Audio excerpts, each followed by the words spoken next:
other hand this time for a change. I got a really dry sense of humor. You just have to kind of appreciate that. Okay. We're back here again with my buddy here, the flower, and no incoming calls. Okay. Yeah. Thank you. I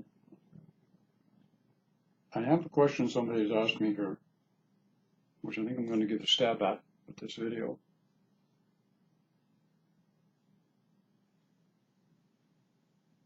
Why does each love connection, I like that word, love connection, feel different?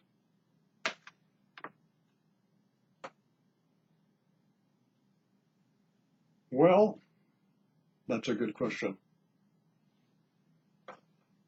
Hopefully I come up with a good answer. One of the things that I've noticed as of late is quite a few people are evolving beyond the point where they have that initial connection with someone,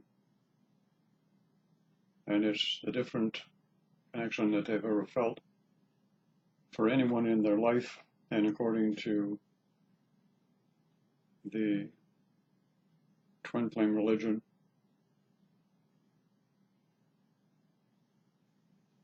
and all of the signs and symptoms, it's their twin flame.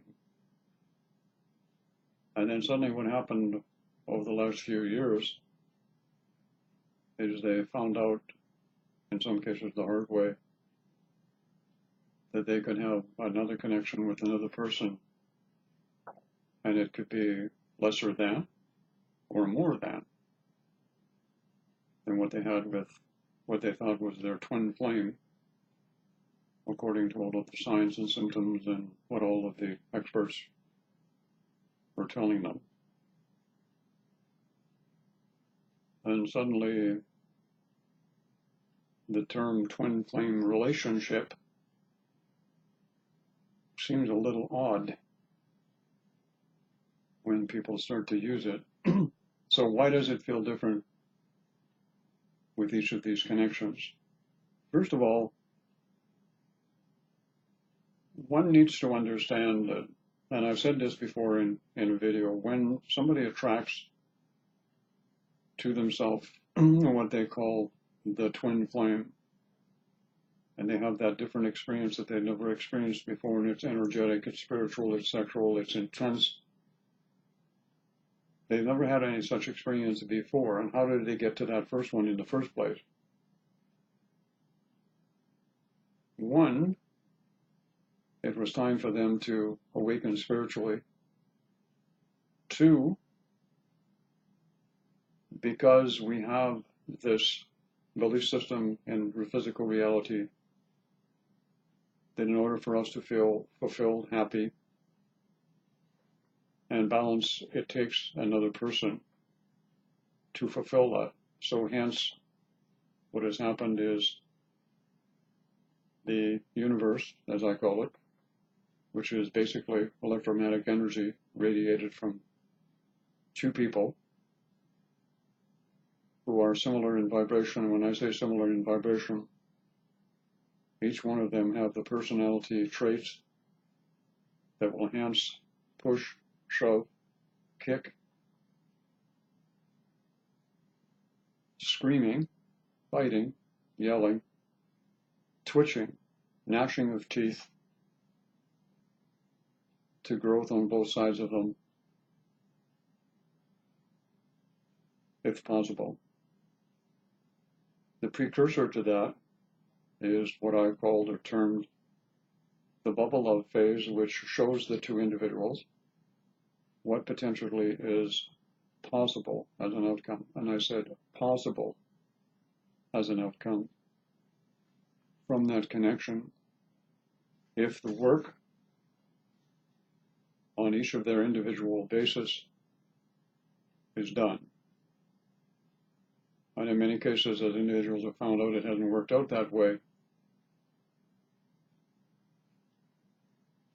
And in some cases it does, and they're together. In both cases, if it doesn't work out, you can attract someone else to yourself that can be lesser than or more than the previous connection. And there's all kinds of terms for that. Some people call that a false twin flame. Okay, call it what you want. It's very simple to explain that there really isn't any such thing as a false twin flame. And there really isn't any such thing as a twin flame relationship. Because what has to happen for the two individuals to actually come together in any type of formed relationship, which is dictated by the two individuals and their growth perspective, it would then be called a union, not a relationship, or a partnership, not a relationship. So, let me give you another example. Both Nicole and I, on any given day, working with individuals, we have heart center connections, some of them very intense and very strong, with almost every individual that we work with. Almost every individual, in varying degrees. And we don't assume that there's a relationship pending. And in some cases, there can actually be some strong sexual stimulation going on. And we don't jump into affairs. That's just us. Other people, they can do whatever they choose to. But we understand and understood some time ago that these electromagnetic energies reach out to each other and attract people to us and to each other. And what it does, it facilitates a vibration or a spin or an opening in the heart center in direct relationship to the level of consciousness of the two individuals equalized. And that may continue for some period of time, and then it may simply disappear. An exchange has taken place at an inner level. So the term love connection is not really the correct term. The term should be a soul connection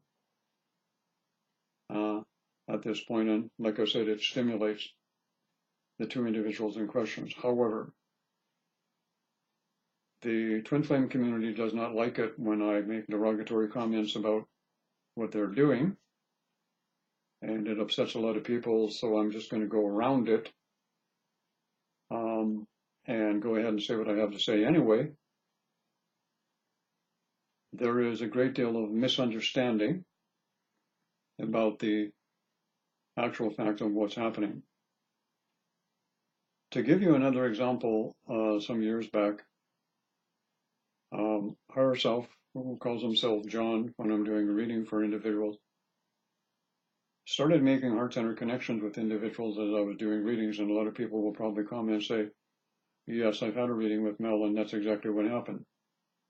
And he also made the comment that he would be downloading those individuals via this heart center connection with additional information and knowledge that would probably come out in a few days or a few weeks or whatever, blah, blah, blah, down the road.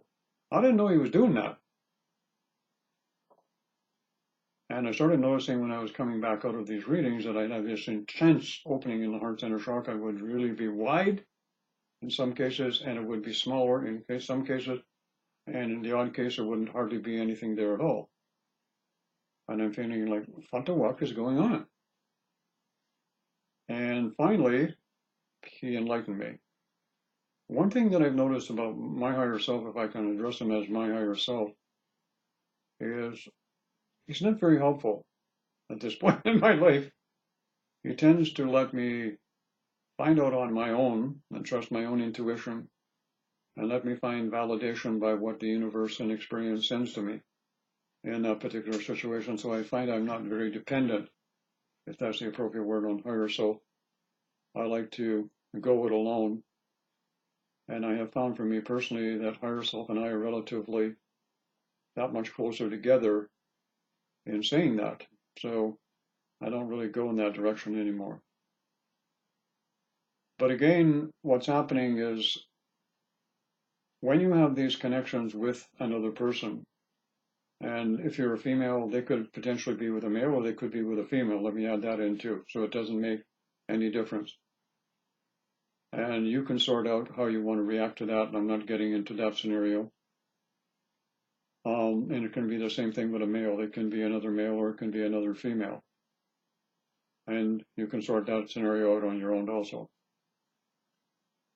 So when it comes to this, and I've even come across sets of twin flames who have been in union for X amount of years. And I can recall one most recent in the last little while who got a hold of me and asked me, said, Mel, I don't know what the hell's going on. She said, you know, I'm with my twin flame and we're very successful at what we're doing. We're very happy in our union and we're doing the work. She said, but I've got another connection with another guy and that's even stronger than my initial connection with my twin flame. So I asked her a couple of questions. I said, okay, well, have you changed and grown since you've connected with your twin flame? She said, well, obviously, yes, I have. She said, I've grown tenfold. And I said to her, well, that would mean that your energy has changed and evolved, and your auric field has changed and evolved, and your chakra system has changed and evolved. She said, well, yeah, obviously, Mel.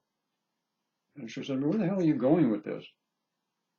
And I said, if a lot of those things have changed, does it make sense to you that if you had someone that you connected with again, that the connection could be stronger? And she said, well, I never thought of it that way. Well, I said, think of it that way, because that's exactly what's happening. And I said, it could either be stronger or it could be less, depending on the circumstances. And she said, well, what are you telling me? I've now got another twin flame. I said, no, that's not what I'm telling you. What I'm telling you is you have the opportunity here through this heart-centered connection with this individual. I said, is there an area in your particular union that has not really come to balance and harmony between the two? And she said, well, yeah, now you mentioned it, there's one. And I said, let me guess, this person that you've had the connection with has that component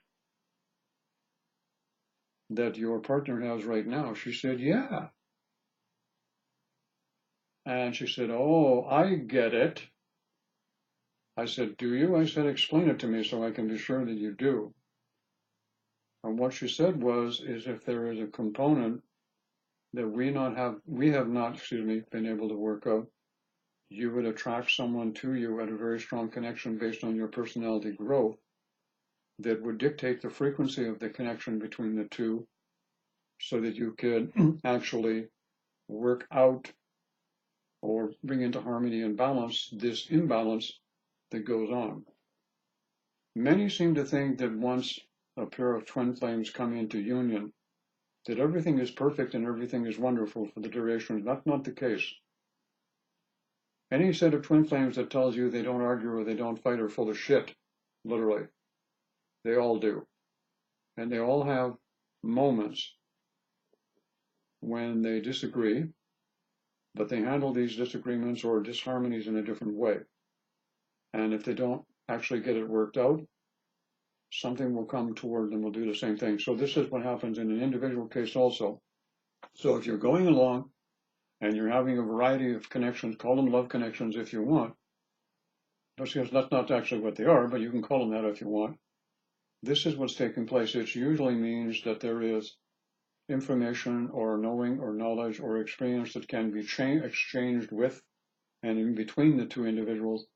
It doesn't mean a relationship is pending. It doesn't mean there's any kind of sexual connection going to take place, but there could be a strong sexual simulation in that perspective. And I want to elaborate on that moment just for a second here.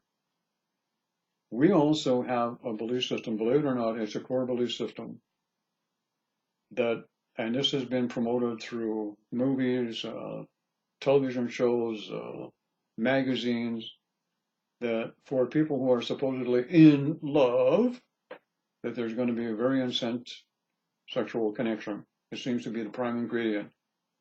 And if you watch the movies between people who love, the sex is always like really enhanced. So automatically that's a belief system. So it's one of the ingredients that can show up in these connections because that's what we believe. Because if we're using the word or the term love connection, then if there's love connection, there has to be sexuality and sexual energy in it also. That's a belief system that facilitates that in that person because they have that belief system, or they wouldn't call it a love connection. They would call it a soul-to-soul connection, you see. But again, it's a belief system, and I'm not criticizing the person who asked the question. I'm just pointing out all sides of the situation so that one can take a look at it, digest it, assimilate it, and then if you don't accept it, just spit it out and throw it out and say, he's full of crap, I don't believe him. It doesn't matter. But this is what happens in these types of situations. So the thing is this, is as we continue to grow and evolve and mature, we will come to the point where we don't need to have these situations come to us and these variety of different love or soul connections, whatever term you want to use, because we will have achieved something that we're all moving toward in one way or form. We're all on the same journey. We're all on the same pathway. We're individualized, that journey or pathway for ourselves, but it's all the same. Where we're moving towards being androgynous. And being an androgynous state of mind and being means that you're comfortable with your own sexuality and can achieve readily, at your whim and fancy, orgasmic bliss-like states within yourself. Many people can do that already on their own. I've talked to many people who can do that. And their thinking is not attached to physical reality that much more in all of the belief system. So they're an entity unto themselves. They're not controlled by others through belief systems. And they have evolved to the point where their consciousness is pure and creative. So love, as we know it, exists as a state of mind, being, and presence within themselves. They don't need or require another to complete that process. So therefore, when you have a person like that around, they're going to seem to you to be rather weird. Because if you try to get them to commit to say they love you, they're probably not going to do it in the way that you want according to your belief systems, because they don't feel that way anymore. They're very comfortable with that love essence of themselves, for themselves, through themselves, by themselves. So you might say they're a self-made individual. Exactly.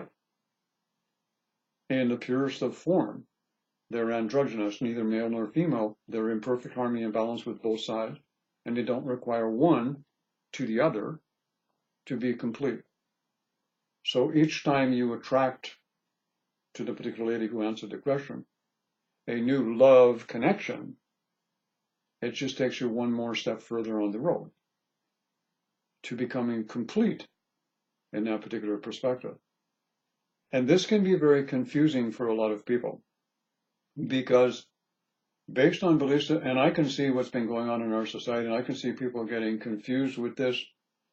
I could tell you stories about people who get involved in open relationships and swingers, as you see it, because they open up to this and they get involved in their belief systems and their personal journey and what they think is correct with them, and it is for the moment that they're in it, and they don't take into consideration all of the bigger picture of what's going on, and that's their free will and choice to do that.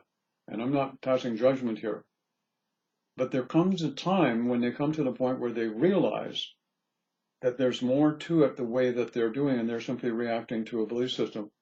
And this is what happens a lot in the twin flame community and even the soulmate community. It's that need for the other person is still there. The belief system that if you're in love with someone, there needs to be and there should be a strong sexual connection. It has to be there. And if it's not there, there's something wrong. There isn't anything wrong, because the sexual part of it and the love part of it is nothing more than the belief systems that we've been cored with for time millennia. So each time that you have one of these connections, you grow a little more, you evolve a little more, and you exchange with that person energy, knowledge, information that is pertinent and helpful to that person. And the connection may last only a short period of time, and then it fades and it's gone, and you move on to another.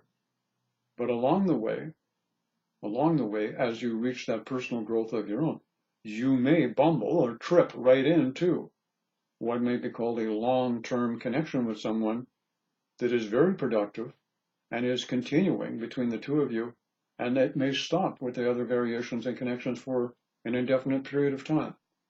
It's all predicted and indicated by the person themselves.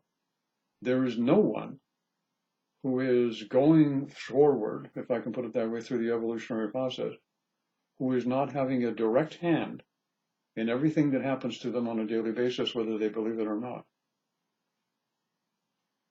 But it's not the little you that's dictating, it's the bigger you.